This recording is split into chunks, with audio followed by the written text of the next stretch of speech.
Hi everyone, today I'm going to be telling you how to rig up for cobia for the season that's starting now when the whales are around, the cobia around, and we're going to be looking at fishing in close, that sort of 18 to 24 fathom area, and then out wide on the 36s, and you do get them out in the 50s but very rarely, but you can also obviously try for kings and amberjack using the same rig. So we'll start in close, and for the basic guys, a lot of guys this time of year fishing float lining for snapper. And like myself, the other day I got a cobia, it's only about 10 kilo, but I caught it on a little 15 pound braid outfit, fishing for snapper, not intentionally for cobia, but it does happen. So what you need to do is just to beef up your rig a little bit, and by doing that, thank you. By doing that, we're using a bit heavier hooks, which is still good for snapper, and a bit heavier leader. So instead of using 30 pound fluorocarbon, I'm using 80 pound leader. Which the snapper don't care about. Those big snapper will just scoff that down. My hooks are true turn hooks, 5/0s with a little swivel in between. Great little rig, and I'll show you how to put a bait in it a bit later. And then I'm using like a ball sinker, obviously a lot smaller than that, but on the 36s I'm using about this size sinker on here, and when it's a bit windy or whatever it might be, to get the bait down. So that's going to be the first rig we're looking at. So that's your normal rig that you're using on sort of like your 4,000 size spin reels and a 7-foot spin stick for float line for snapper. But we'll be able to catch a good decent cobia. Probably on that rig should be able to catch a cobia if I'm using say 30 pound braid up to around about 20 to 30 kilos, if you're good enough to do that.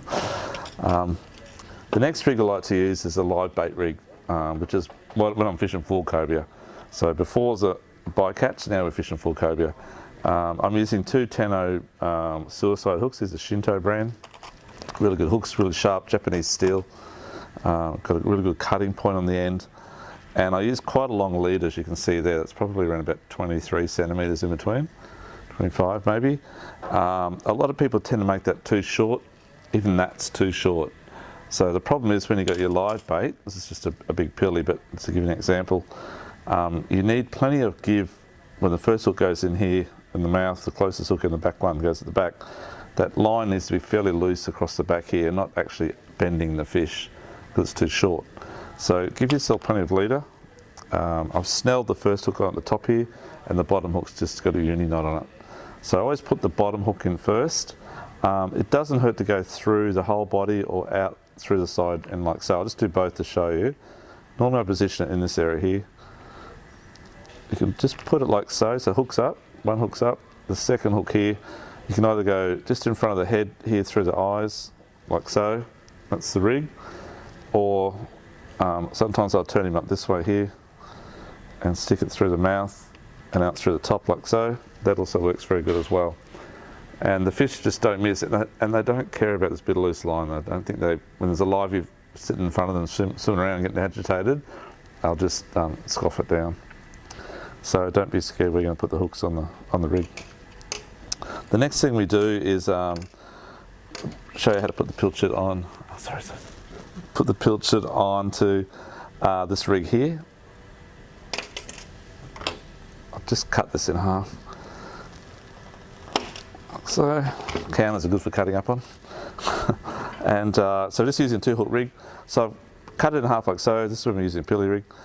I'm just going to put that first hook in to the top here, pull it around, slightly frozen. Second hook in the eye, pull it around. So it's a bit frozen, sorry folks. I can get it through that top of his head there, just like so. And then I'm running a sinker straight on top of that. I don't use a swivel so much. I like to run the sinker right on top of the rig and run that ball weight right down on top of the live bait, or the pilchard in this case.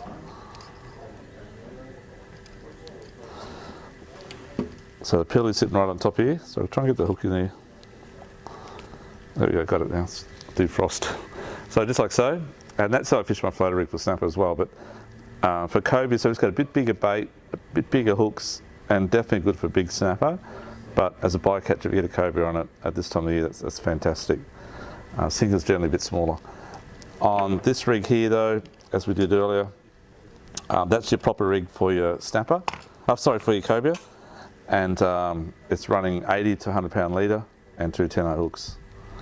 Just another thing I want to show you too, if you're fishing out in deeper water and you need a bit heavier weight to get down, there's this slide type system like this type of thing here. So what happens here is the line, before you put the hooks on, because generally I'm running this leader straight off my braid with an Albright knot, improved Albright, and my leaders can be 3 or 4 meters long, so I don't actually cut it and put a swivel in, I just have the leader come straight at the end of the rod. So I'll thread that little contraption on there, and then that goes down onto your live bait down here eventually, and it just pulls through like a ball sinker does, a running sinker. And what you do there is you grab a decent sized sinker like so, like a 12-ounce snapper lead. It's really good for live baiting out in the 50s as well. Thread that through and just hook it under like so, and then that becomes the weight then, and you can change the sinker size as well, and the livey just swims around on the end up here, and the line pulls through the slide like so. Hope you'll understand that. Great. Okay, just a quick couple of things on how to find the fish. So with cobia you need to look at 2 things, bait and structure, and maybe whales as well. A lot of our customers actually catch them. They'll look around whales, and they'll follow whales and look for the cobia actually in the water and sight cast a live bait and peg a live bait straight at them. That works. But generally speaking, the highway for whales this time of the year is between that sort of 12 and 24 fathom area, and anywhere along that area they just seem to drop off this bait there. They'll drop off the whales and start feeding on the bait, and they'll stay here for up to maybe till November sometimes, but generally speaking it's winter. So wherever your favourite snapper spots are, there are probably big cobia there, there's bait there. So as soon as you get out there, float line for snapper, but drop a livey down. As soon as it gets daylight enough to get liveys on your live bait jig, drop straight back down to the livey and have that out the whole time while you're snapper fishing. And that's probably about all I can tell you, I think. Thank you. Oh, sorry. Sorry, I forgot to mention. Just on your rig, I'd be using probably, if I'm fishing for cobia, I generally use 50 to 80 pound braid, nothing under it. And I'm using a rig, something like this type of thing here, 7-foot rod, with about a size 20 or 30, it's a Trinidad, but size reel on the side of it. And I'm also using a spin reel sort of in that 8,000 to 20,000 size, again 50 to 80 pound braid, and like a jig rod or a snapper type stick that's got a bit of balls to it. That's it. Good luck out there. Thank you.